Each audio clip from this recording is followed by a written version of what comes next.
Hi there, welcome back to our channel. In this video, we're going to discover how to write a riveting review to score higher marks in your CAE Writing Part 2. During the video, I'll tell you what type of reviews to expect in the exam, the purpose of the review, and how to structure them. At the end, I'll show you how to upgrade your language for each paragraph so that you can write just like a native speaker. So keep watching. So, if you're preparing for your Cambridge exam, or you want to know more about it, then I highly suggest you subscribe to Home Studies. Right, so are you ready to get started? Let's go for it. But what is a review? Well, it's an article that describes and expresses your opinion on things that you can consume or purchase, such as books, television shows, etc. But what are other things that are often reviewed in this exam? To answer that, I'll leave you to complete this task. Which three things from the list would not be reviewed in CAE? Firstly, you would not be asked to review something as controversial and offensive as a machine gun. Neither would you be tasked with expressing your opinions on something political or religious, such as a place of worship. And lastly, it would be impossible to ask examinees to describe the latest iPhone, as many of you may not have any knowledge of it. So, who is the target reader of these reviews? Well, in the CAE, these reviews are usually written for newspapers, websites, and magazines. As a result, the writing style needs to be semi-formal and semi-neutral. So regarding formality, this would place the review between an essay and an informal letter. Now this is because the review's purpose is not only to inform the reader on what book to read or restaurant to dine at, but also to entertain for its own sake. Let us now take a look at the review structure. Unlike the essay we looked at in the previous video, reviews require a title. Paragraph 1, or the introduction, usually covers factual information about the product or service. Paragraph 2 is where the writer describes the product or service or summarizes the story.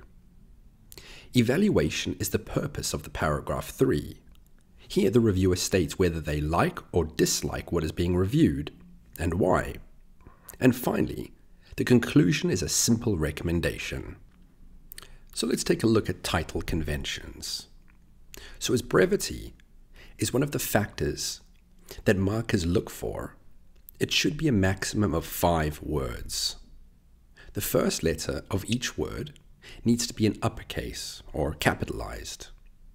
On the other hand, articles, prepositions can be in lowercase, but they can also be omitted along with linking words like and, but, and so. This is because titles do not need to be grammatically accurate. Also, allude to how you feel about the film, restaurant, or book, so that the reader knows what to expect. Lastly, write in a way that hooks the reader. Make them want to continue reading, as it should be a form of entertainment. Now it's over to you for a task. Which is the best review title for your favorite cafe, and why? That's right, the second one. This is better, as it not only entices the reader to visit the cafe, just in the headline, it also plays on the cafe's religious-sounding name, divine, by using the adjective heavenly to describe the coffee and view. Next, which is the best review title of the book Blood Meridian, and why? And the answer is Violence, Depravity, the American West. It is more potent as it is more concise. The preposition about is removed. The linking word and has been omitted, and the article a was taken out. Moreover, the word book is unnecessary, as the reader will know that they are reading a book review. To cap it all off, which is the best review title for a new bike, and why? A smooth ride is correct. This is because the first review title uses lowercase letters, as well as the contracted version of it is. And nice is not a very descriptive adjective. It is far too ambiguous. Therefore, my advice is to never use describing words such as nice, good, and interesting. Paragraph 1. The introduction ought to be informative. It should deliver factual information. The who, what, where, why, and when of the product. So now it's time for another task. So read the film review introduction and answer the following question. What essential factual information is missing? And the omitted info is the title. And as some of you slightly older viewers may know, the film title is The Beach. And you may think that forgetting to add the title of a book or a TV show or play is impossible, but trust me, I've read many reviews that have left out important information such as this. Paragraph 2 functions to describe the restaurant, car, or hotel, or summarize the story of the film, book, or play. Because of this, you will need to use descriptive language. This may seem relatively straightforward, but many figures of speech, grammatical forms, and vocabulary can elevate your writing and make it stand out from the crowd. On that note, it's time for a task. Match the type of descriptive language below to its example on the right. Let's check out the answers.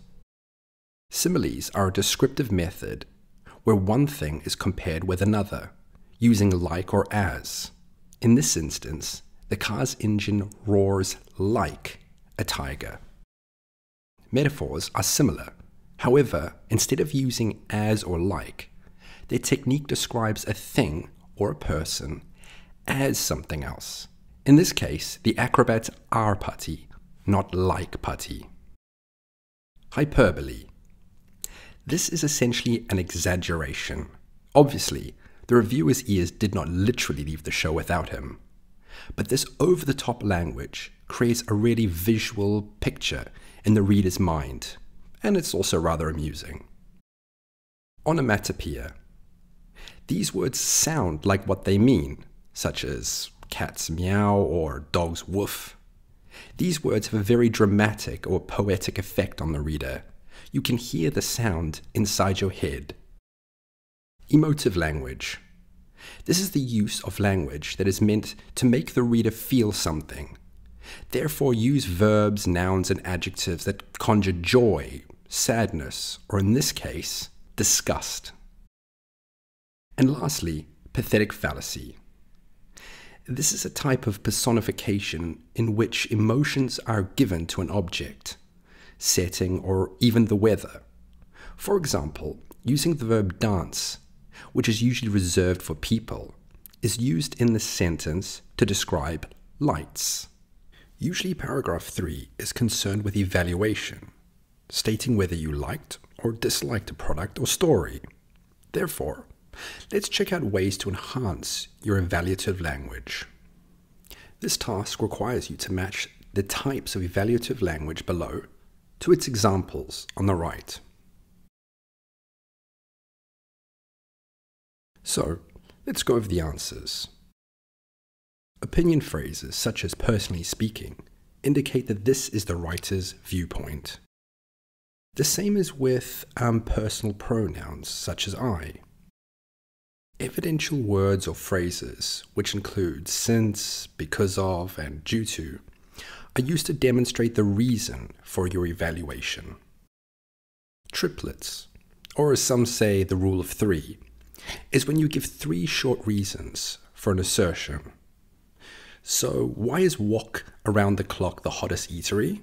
Well, mouth-watering cuisine, attentive waiters, and a relaxing atmosphere. To be honest, I'm not really sure why this rule of 3 is better. To me, it just sounds complete. I feel that 2 is not enough and 4 is just too many. Emotive language is perfect for appraising. This is because it is persuasive by nature. For example, his torturous tale had me crying does not have the same emotional impact as had me in floods of tears.